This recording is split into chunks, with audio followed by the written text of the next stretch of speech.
ദ്വാരകയിലെ രാജകീയ അന്തപുരം അഷ്ടഭാര്യമാരിൽ അഴകിന്റെ കാര്യത്തിൽ മുന്നിട്ട് നിന്നിരുന്നത് സത്യഭാമയായിരുന്നു. അവളുടെ സൗന്ദര്യത്തിൽ സന്തോഷിച്ച ശ്രീകൃഷ്ണൻ കൂടുതൽ സമയവും അവളോടൊപ്പമായിരുന്നു ചെലവഴിച്ചിരുന്നത്. ആ കാര്യത്തിൽ സത്യഭാമയുടെ മനസ്സിൽ തന്റെ അഴകിനെക്കുറിച്ച് നേരിയൊരു അഹങ്കാരം സൃഷ്ടിച്ചു. ഒരു സായന്തനത്തിൽ താമരപ്പൂക്കൾ നിറഞ്ഞ കൊട്ടാരത്തിലെ ഉദ്യാനത്തിൽ കൃഷ്ണന്റെ മടിയിൽ തലചായ്ച്ച് കിടക്കുകയായിരുന്നു സത്യഭാമ. പെട്ടെന്ന് അവൾ കൃഷ്ണനോട് ചോദിച്ചു, നാഥ, ഈ ലോകത്തിലെ എല്ലാ സൗന്ദര്യത്തിലും ഞാൻ അങ്ങയ്ക്ക് എങ്ങനെയാണ് തോന്നുന്നത്? അങ്ങയുടെ ജീവിതത്തിൽ എന്റെ സ്ഥാനം എന്താണ്? ആ കണ്ണിലെ സ്നേഹവും ഒപ്പം ഒളിപ്പിച്ചു വെച്ച ഗർവവും തിരിച്ചറിഞ്ഞ ഭഗവാൻ കൃഷ്ണൻ പതിവ് പോലെ ഒരു കള്ളച്ചിരിയോടെ അവളുടെ മുടിയിഴകളിൽ തലോടി മൃദുവായി പറഞ്ഞു, സത്യഭാമേ, നീ എനിക്ക് ഉപ്പ് പോലെയാണ്. ഈ മറുപടി കേട്ട സത്യഭാമയുടെ മുഖം പെട്ടെന്ന് വാടി. അവളുടെ കണ്ണുകൾ നിറഞ്ഞു. ഉപ്പോ? അങ്ങ് എന്താണ് ഈ പറയുന്നത്? മണ്ണിൽ നിന്ന് ലഭിക്കുന്ന ആർക്കും വേണ്ടാത്ത ഒരു സാധാരണ ഉപ്പിനോടാണോ അങ്ങ് എന്നെ ഉപമിച്ചത്? ഈ ലോകത്തിലെ ഏറ്റവും അമൂല്യമായ മുത്തുകളോടോ രക്തങ്ങളോടോ ആകാം അങ്ങ് എന്നെ താരതമ്യം ചെയ്യേണ്ടിയിരുന്നത്. അങ്ങനെ അപമാനിച്ചിരിക്കുന്നു. ഭഗവാൻ ശ്രീകൃഷ്ണൻ അവളെ സമാധാനിപ്പിക്കാൻ ശ്രമിച്ചെങ്കിലും സൗന്ദര്യത്തിന്റെ അഹങ്കാരം മനസ്സിൽ പേറിയ സത്യഭാമയുടെ വിഷമം തീർന്നില്ല. താൻ ലോകസുന്ദരിയായിട്ടും ഒരു സാധാരണ ഉപ്പിനോട് താരതമ്യം ചെയ്തതിലുള്ള അമർഷം അവളുടെ മനസ്സിൽ കനലായി കിടന്നു. കുറച്ച് ദിവസങ്ങൾക്ക് ശേഷം ഭഗവാൻ ശ്രീകൃഷ്ണൻ കൊട്ടാരത്തിൽ ഒരു വലിയ വിരുന്നു സൽക്കാരം ഒരുക്കാൻ ഉത്തരവിട്ടു. വിഭവസമൃദ്ധമായ 56 തരം പലഹാരങ്ങൾ തയ്യാറാക്കി വിരുന്ന് തുടങ്ങുന്നതിന് മുമ്പ് കൃഷ്ണൻ സത്യഭാമയെ വിളിച്ചു. പ്രിയേ സത്യഭാമേ, ഈ ആഹാരങ്ങളെല്ലാം ആദ്യം ദേവി രുചിച്ചു നോക്കൂ. അങ്ങ് പറഞ്ഞാൽ മാത്രമേ വിരുന്ന് തുടങ്ങാൻ കഴിയുകയുള്ളൂ. സത്യഭാമ ആദ്യം ഒരു കറി എടുത്ത് വായിൽ വെച്ചു. മുഖം ചുളിച്ച് അവൾ ഉടൻ തന്നെ അത് തുപ്പിക്കളഞ്ഞു. മറ്റൊരു പച്ചക്കറി ആഹാരവും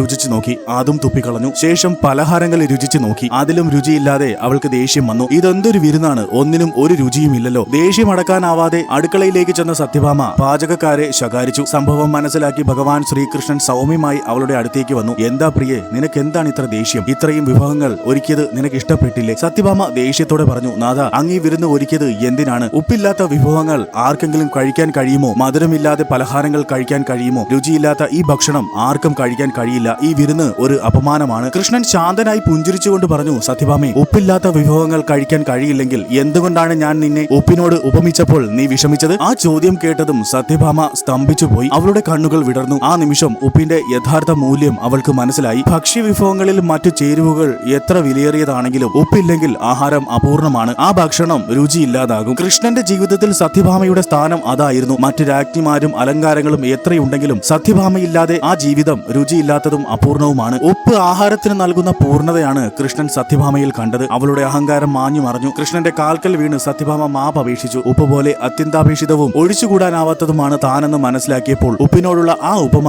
കൃഷ്ണൻ തനിക്ക് നൽകിയ ഏറ്റവും വലിയ പ്രശംസയായിരുന്നുവെന്ന് അവൾ തിരിച്ചറിഞ്ഞു. അന്നു മുതൽ സത്യഭാമ തന്റെ സൗന്ദര്യത്തിലോ ഐശ്വര്യത്തിലോ അഹങ്കാരം കാണിച്ചിട്ടില്ല. രാധേ രാധേ.